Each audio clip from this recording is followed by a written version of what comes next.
사사기 13장 1절부터 14절까지 함께 읽겠습니다. 이스라엘 자손이 다시 여호와의 목전에 악을 행하였으므로 여호와께서 그들을 40년 동안 블레셋 사람의 손에 넘겨주시니라.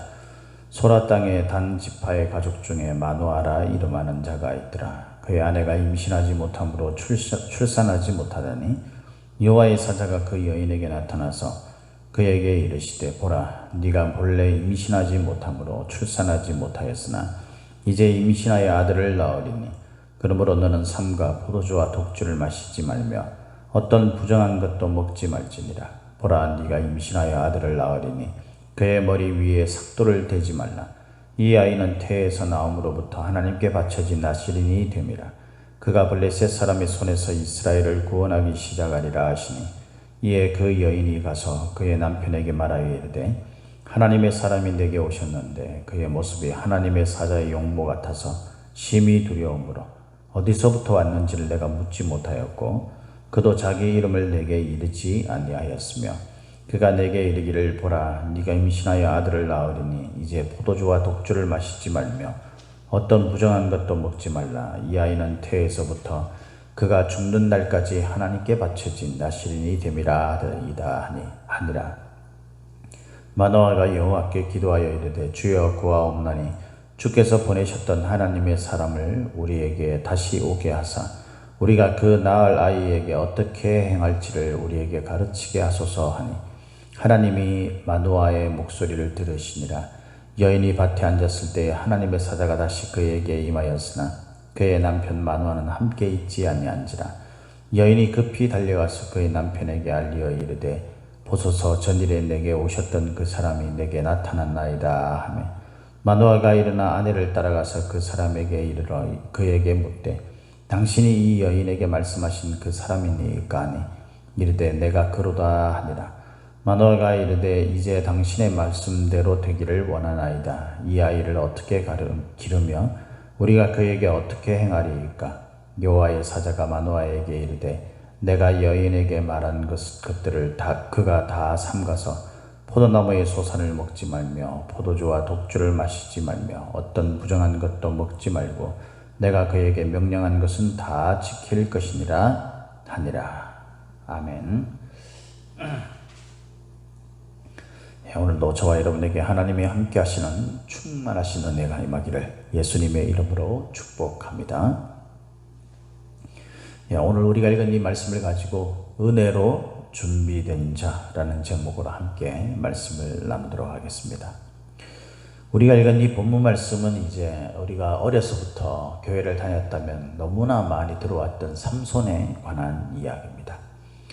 그리스 신화 이쪽에 또 헤라클레스가 있다면 우리 기독교 성경 말씀에는 삼손이라는 위대한 힘의 그런 용사가 있죠. 이 삼손의 이야기는 언제나 들을 때마다 아주 흥미롭고 재밌고 그럽니다. 그러나 우리가 이 말씀을 자세히 들여다보면 이 삼손이 그렇게 무슨 동경의 대상 이런 존재가 아니에요. 삼손은 사실 최후의 상당히 비참한 비극적 결말을 맞죠. 그죠? 눈 뽑히고 그리고 난 다음에 이제 마지막 순간에 하나님께 돌아와서 하나님이 자신에게 맡긴 그 일을 죽음으로써 이루었던 그 사람이 바로 삼손입니다. 삼손. 그 사이에는 그 삼손이 수많은 실패 그리고 유혹에 넘어간 좋지 못한 모습, 그런 모습이 많이 기록돼, 거의 대부분 그런 모습이 기록되어 있죠. 근데 이 삼손이 태어날 때에 그냥 태어난 게 아니라는 사실이에요. 그가 나실인으로 태어나게 됐죠. 그죠? 나실인에 대한 규례는 민수기 6장 1절에서부터 보면 나와 있습니다. 그 나실인이라는 의미는 하나님께 구별되어서 특별한 어떤 의미로 하나님 앞에 구별되어서 태어난 자, 그런 의미죠. 그래서 오늘날 그리스도인들이 하나님의 구원을 받고 그래서 하나님 앞에 특별한 그 뜻과 그 의미들을 부여받아서 그 인생을 하나님 가운데 살아가야 돼. 그 삶에 대해서 이야기하면서 영적 나실입니다 라고 그렇게 이야기를 하기도 합니다. 오늘 우리가 읽은 이 말씀을 가지고 이 삼손을 통해서 우리가 하나님 앞에서 우리가 나신으로서, 그러니까 구별되어서 하나님의 뜻에 따라 쓰임받는 그 인생이 그래야만 하는 그런 나실인으로서 어떤 삶을 살아야 되는지, 어떻게 하는 것이 하나님의 은혜로 인해서 우리가 그렇게 쓰임받는데 그것을 준비해 갈 수 있는지, 그것에 관해서 우리가 함께 생각을 해보려고 합니다. 제일 먼저는 오늘 본문을 통해서 우리가 좀 그 의미들을 좀 이렇게 뽑아내 보려고 한다면, 제일 먼저 우리가 생각해 봐야 될 게 뭐냐면, 우리가 결핍되었을 때 뭘 하는가예요. 그러니까 없을 때, 여러분 우리 인생이 내가 원하는 대로 채워지고 그러면은 사실 뭐 걱정될 게 있겠습니까? 그러니까 우리가 걱정이 될 게 없으면은 하나님을 간절히 찾지도 않을 겁니다. 수많은 이스라엘, 이 사사기를 통해서 봤던 그 이스라엘의 모습을 보면 풍부할 때 오히려 빈곤으로 나가는 출발점이 될 수 있다고 그랬죠. 그죠? 우리가 뭐 평안하고 풍족하고 내가 마음에 원하기만 하면 그게 착착 채워지고 이런 모습 가운데서요, 사람은 자기의 자유의지를 통해 선택하는 그 길들이 결코 신앙의 길들을 택하지 않는다는 게 참 아이러니죠. 하나님 앞에 은혜를 받았는데 정작 그 은혜를 가지고 사용되는 곳은 하나님이 주신 그 은혜의 자유의지를 가지고 전혀 하나님이 기뻐하시지 않는 쪽으로 행한다는 거예요. 그래서 여러분, 우리가 풍성하다면 오히려 죄악 가운데 더 빠지게 되는 경우가 많습니다. 그래서 하나님은 우리의 영적인 부분들을 붙들고 그 영적인 부분들의 각성이 일어나도록 시시때때로 우리에게 고난이라는 어떤 문제거리를 제공하시기도 하시죠. 어쨌든 우리가 그렇게 풍요로운 삶보다는 결핍된 삶을 통해서 하나님의 은혜를 발견하고 하나님에게 은혜를 구하는 그런 우리의 신앙의 올바른 삶을 살아가는 경우가 많다라는 거예요. 더 많다라는 거예요, 사실. 그래서 우리가 결핍되었을 때에 우리 신앙의 모습들을 보면 저 사람의 마음속에는 근본적으로 하나님을 향한, 그러니까 하나님만이 구원자이시다 라는 어떤 고백이 진실성이 있구나. 평상시에 보면은 별로 신앙생활 열심히 하는 것 같지도 않고 이런 모습이 보이죠. 물론 그것도 잘못된 거예요. 그러면은 평상시에는 대충 신앙생활 해도 되는가? 그 의미가 절대 아니죠. 평상시에는 좀 신앙생활이 별로 이렇게 올바르지 못한 것 같고 그냥 대충 하는 것 같고 이런 모습을 보이는 것도 잘못됐지만, 그러나 그런 사람일지라도 궁극적인 순간에 다른 것보다도 하나님을 향해 엎드리고 하나님을 찾을 수 있다 라는 것은요, 그 사람의 근본적인 마음속에 이 하나님에 대한 그 의식이 그래도 밑바탕에 깔려 있다는 것을 단편적으로 말해주는 것 아니겠습니까? 그래서 결핍되었을 때 뭘 하는가를 봐야 돼요. 결핍됐을 때, 풍요로울 때도 마찬가지이지만 오늘 말씀을 통해서는, 오늘 본문에 보니까 마노아라는 그런 사람의 그 집에 그 아내가 임신을 하지 못했다, 아이를 가지지 못했다라는 걸 이야기합니다. 사실 이 당시에는 그 유대사회, 고대사회가 다 그랬죠. 그 가문의 그 어떤 그 후손들의 풍성함이 하나님의 복이었어요. 왜냐하면 그것이 세상에서 그의 세력이었기 때문에. 그래서 많은 자손들이 번성하게 되는 것이 하나님이 주신 가장 중요한 복 가운데 하나입니다. 그래서 아브라함에도 그런 복을 주셨고, 그죠? 그래서 그 가문에 자손이 많아야 되는데 이 마노아라는 집의 그 가문에는 이 아이가 없었다는 거예요. 결핍됐다는 겁니다. 정말 중요한 것이 결핍됐다는 거예요. 저와 여러분들에게는 어떤 것이 결핍되어 있습니까, 여러분? 어떤 사람은 이렇게 그 가정에 식솔들이 좀 부족하다. 어떤 사람은 또 주변 사람들과의 관계가 부족하다. 어떤 사람은 돈이 없다. 어떤 사람은 건강이 없다. 이런 각자의 결핍된 부분들이 있다는 거죠. 근데 이 결핍된 부분들이 있을 때에 그때 이 집에 하나님의 사자가 찾아왔어요. 우리가 이 말씀을 읽어보면 이 결핍된 이것 때문에, 그러니까 임신하지 못한 이것 때문에 이 여인이 하나님 앞에 간절하게 기도했다, 이런 대목이 없어요. 마노아가 이 자손이 없는 것들로 인하여서 하나님 앞에 간절히 기도했다 이런 대목이 없습니다. 일방적으로 3절에 보면 여호와의 사자가 그 여인에게 나타나서 라고 일방적으로 하나님이 먼저 은혜를 베풀어 주신 것에 대해서 이야기를 하죠.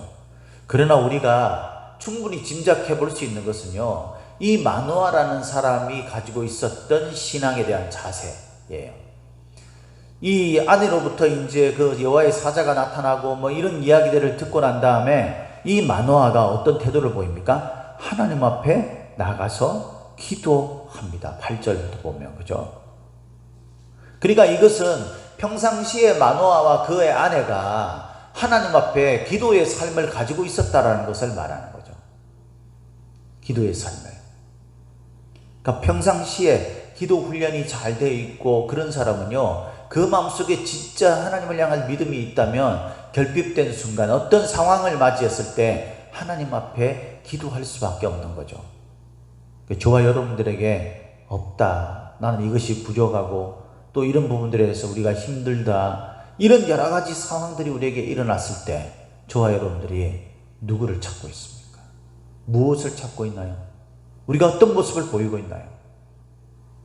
사랑하는 성도 여러분, 은혜로 준비된 자, 하나님의 은혜를 받을 준비가 되어 있고 그 은혜로 삶을 살 준비가 되어 있는 사람들은, 그 구별된 나실인의 삶을 사는 사람들은요, 제일 먼저 자신이 풍성하든 자신에게 결핍이 있든 하나님과의 관계, 하나님 앞에 그 문제를 해결하고 하나님을 찾는다라는 거예요. 두 번째로는 이 은혜를 하나님의 뜻을 위해서 쓴다라는 겁니다. 오늘 본문에 보면 하나님은 이 자녀를 허락하면서, 이 아들이 없는 집에 아들을 허락하면서 5절에 보니까 이렇게 되어 있죠. 보라, 네가 임신하여 아들을 낳으리니 그의 머리 위에 삭도를 대지 말라. 이 아이는 태에서 나옴으로부터 하나님께 바쳐진 나실인이 됨이라. 그가 블레셋 사람의 손에서 이스라엘을 구원하기 시작하리라. 그러니까 나실인이 된, 삼손이 나실인이 된 이유는 뭐냐면 이스라엘을 구원하기 위해서요. 이스라엘을. 왜냐하면 이스라엘 자손들이 하나님 앞에 악을 행했기 때문에. 여러분, 이스라엘 자손이 다시 여호와의 목전에 악을 행하였으므로라는 말로 이 본문 말씀이 시작됩니다. 그죠? 여기서 악이라는 이 말은 그냥 그렇게 소위 말해서 좀 뭉뚱그려서 그렇게 악이라고 표현한 것 같은데, 이 원문을 보면은 정관사 더가 있어요. 영어로 말하자면 더죠, 더. 그죠? 그게 있습니다. 그래서 그 악이에요. 이 그 악이라는 게 뭘까요? 10장 6절 말씀에 보면 그게 나오죠. 10장 6절에 보면 이렇게 돼 있어요. 이스라엘 자손이 다시 여호와의 목전에 악을 향하여 바알들과 아스타롯과 아람의 신들과 시돈의 신들과 모압의 신들과 암몬 자손의 신들과 블레셋 사람들의 신들을 섬기고 여호와를 버리고 그를 섬기지 아니하므로. 이게 바로 그 악이라는 거야. 이것을 이스라엘 사람들이 행했어요. 그러니까 이 모든 원인이 어디에 있었느냐? 이스라엘이 악을 행했기 때문에 힘들었다는 거예요. 블레셋 사람들에게 압제를 당하고 힘들게 됐다는 거예요. 이걸 구원하기 위해서라는 의미는요, 압제당하는 현실적인 문제를 구원할 뿐만 아니라 이스라엘 백성들로 하여금 하나님이 왜 그들에게 징계를 허락하셨는지에 대해서 알고 그걸 회복하기 위한이라는 의미로 해석할 수 있습니다. 근본적으로. 그렇죠? 근본이 해결되지 않으면 표면적으로 드러난 것들이 잠깐 덮여질 수는 있겠지만 근본적으로 해결되지 않아요. 삼손은 이 일들을 위해서 나실인이 된다는 거예요. 그러니까 이 임신하지 못했던 이 고대 시대의 그 자녀에 대한 그 복에 대해서 그 개념을 가지고 있던 사람들이 임신하지 못하다가 아들이 나왔을 때, 아들이 태어났을 때 그때 얼마나 기쁘겠어요. 그러니까 얼마나 막 물고 빨고 막 그 애지중지 키웠겠습니까? 그 아들에게 부여하는 그 의미도 아주 대단했을 거예요. 그죠? 그러다 보면요, 잘못하면 하나님의 뜻에 의해서 하나님께 드려진 자녀라는 생각을 하지 않아요. 그래서 자기가 원하는 대로 이 자녀를 끌어가죠. 총체적으로 이 사사기 전체를 통해서 이스라엘에 흐르는 영적 둔감, 영적인 부패가 여기에도 여지없이 나타나는 게 뭐냐면 이 삼손이 이제 자라나가지고 나중에 이방 여인들을 계속 접하잖아요. 그래서 삼손이 나신인인데 하나님이 하지 말라는 일을 하는 겁니다. 이스라엘 백성들이 결국 표면적으로 드러난 압제를 해결하는 데는 하나님께서 은혜를 베풀지만 그들이 영적으로 영혼이 회복되는 데는 이게 이스라엘 백성들이 되지 못하죠. 그게 뭐냐면 하나님의 뜻대로 이들이 사용되지 않기 때문에 자신이 나신인이라는 그 의식이 뚜렷하지 못하고 마노아와 그의 아내 부모님들도 그 삼손이 그렇게 요구할 때에 나중에 보면은 이 부모 마노아하고 그 부모가 그냥 허락하죠. 그러든지 말든지 하나님 앞에 구별돼서 하나님께서 주신 그 은혜대로 나신으로서 그가 태어났다면 부모도 본인도 거기에 대한 뚜렷한 그 의미를 가슴속에 새기고 하나님의 뜻을 따르는 삶을 살아야 되는 거예요. 그렇지 않습니까, 여러분? 우리 그리스도인들이요, 묵과하고 정말 놓치기 쉬운 것, 그것이 얼마나 치명적인지 그걸 모른 채, 그게 뭐냐면 하나님이 은혜 베풀어 주면 얼마 있지 않아서 그 은혜를 잊어버린다는 거예요. 자신의 삶이 어떤 것인지, 하나님께서 왜 내게 은혜를 베풀어 주셨는지, 그 은혜가 어떤 용도로 쓰여야 되는지 그걸 모른다는 겁니다. 하나님이 은혜 베풀어 주면 그냥 그 은혜 붙들고 자신의 삶을 누리는 삶을 살기에 바쁘지, 하나님이 나한테 이런 은혜를 주셨으니 나 이거 하나님께 받은 이거 하나님을 위해 쓰리라 그러면서 약속대로 그렇게 쓰는 사람들이 거의 없어요. 그러니 우리에게는요, 순간순간 표면적으로 문제가 잠시 해결되는 하나님의 은혜를 경험할 수 있을지는 모르지만 근본적으로 하나님의 나라와 그 영광을 위한 믿음의 용사가 되는 데는 실패하게 되는 경우가 많다는 거예요. 마침내 그것이 이스라엘을 구원하기 위해서 나신으로 태어난 이 삶의 그 근본적인 자신의 정체성, 이것을 잃어버리는 것처럼 저와 여러분도 그리스도인이라는 정체성을 잃어버리고 하나님이 구원하시는 그 근본적인 그 뜻, 그것을 잃어버리며 살아갑니다. 그래서 내가 교회만 나오면 하나님을 믿으니까, 그러니까 내가 구원받고, 그러면 내 주변에 있는 사람들도 자연스럽게, 우리 가족들도, 사랑하는 내 자녀도, 내 친구, 내 이웃도 어쩌다 보면 기회가 되면 어떻게 구원받겠지, 이런 막연한 생각만 가지고 그냥 내 눈앞에 보여진 현실의 문제 해결해 나가는 데만 하나님 앞에 요청할 뿐, 그것을 위한 애타는 심정으로 그 구원을 위해서 하나님이 가장 근본적으로 나에게 주신 내 신분의 그 정체성, 나신으로서의 삶을 생각하지 못한다라는 겁니다. 이게 우리가 영적으로 하나님의 복을 누리지 못하고, 왜? 은혜를 준비하지 못했기 때문에 그런 반쪽짜리 신앙생활을 할 수밖에 없는 이유예요. 여러분, 나신인으로, 영적 나신인인 저와 여러분들의 그 하나님이 말씀하신 구원하기 위한 뜻을 위해서 우리를 그렇게 부르셨다라는 사실을 명심하기 바랍니다. 하나님이 나한테 은혜를 주신 이유는 그것이 건강이든 재능이든 아니면 언변술이든 아니면 돈이든 하나님이 나한테 은혜를 주셨다면 그걸 가지고 하나님을 위해 쓰시기를 예수님의 이름으로 축복합니다. 세 번째는 그것을 위해서 하나님의 말씀을 지켜야 되는 거예요. 이렇게 하나님의 뜻을 위해서 우리가 쓰임받을 때에 중요하게 생각해야 될 것은 뭐냐면 규례를 지켜야 됩니다. 자, 이 여인이 이제 그 사자의 이야기를 듣고 자기 남편한테 가서 이야기를 했더니 그 마노아가 8절에 보면 여호와께 기도하여 이르되 왜 이 가정에 나신인이 태어날 수밖에 없는지 저는 이 말씀을 보고 느꼈어요.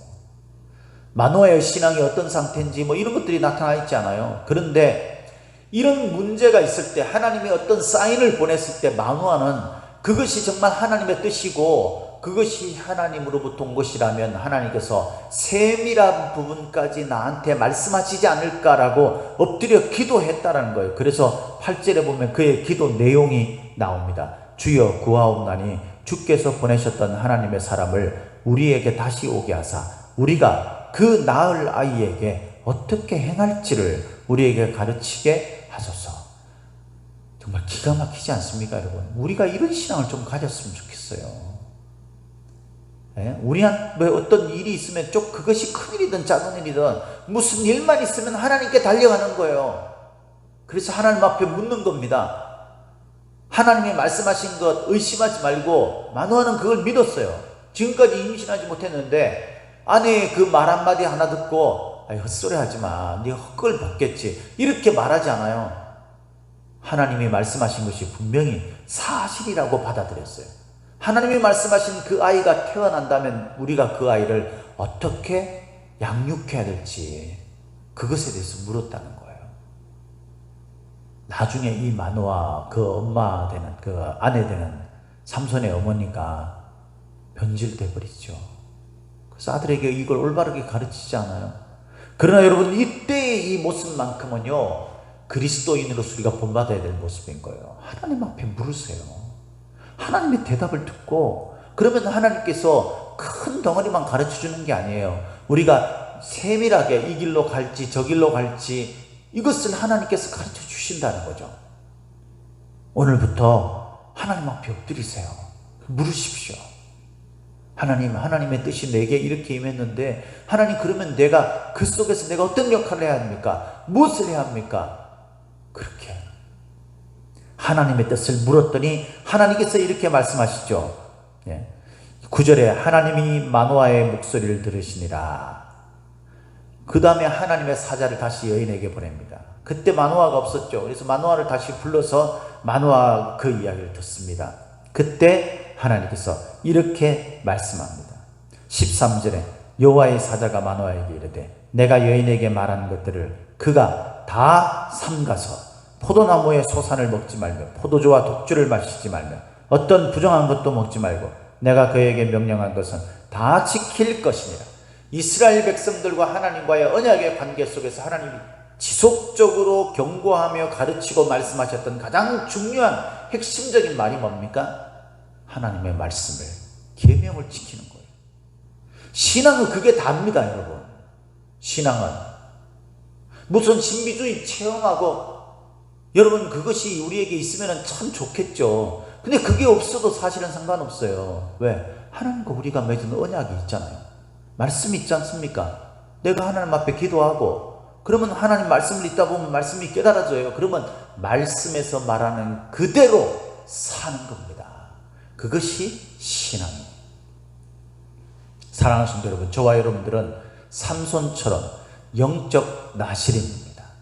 영적 나실인이 하나님 앞에서 그 은혜의 삶을 살기 위해서 마음속에 간직해야 할 것이 세 가지가 있습니다. 첫째는 우리가 어떤 문제가 발생되거나 결핍되거나 아니면 평화롭고 좋은 일이 생길 때 그때마다 하나님 앞에 기도하는 습관대로 하나님께 나아가라. 두 번째로는 하나님이 주신 그 은혜를 내가 무엇을 위해 쓸 것인가를 분명하게 규정하고 실제로 그렇게 쓰십시오. 세 번째로는 이렇게 하나님의 뜻을 알고 올바르게 쓰기 위해서 끊임없이 하나님 앞에 묻고 또 묻고, 그래서 하나님이 말씀하신 명령대로 하십시오. 그러면 영적 나신으로서 오늘도 우리는 은혜를 받고 그 은혜 받은 것으로 하나님의 뜻을 위해 쓰임받을 준비가 된 자가 될 것입니다. 이런 삶을 오늘도 살아가시기를 예수님의 이름으로 축복합니다. 축복합니다.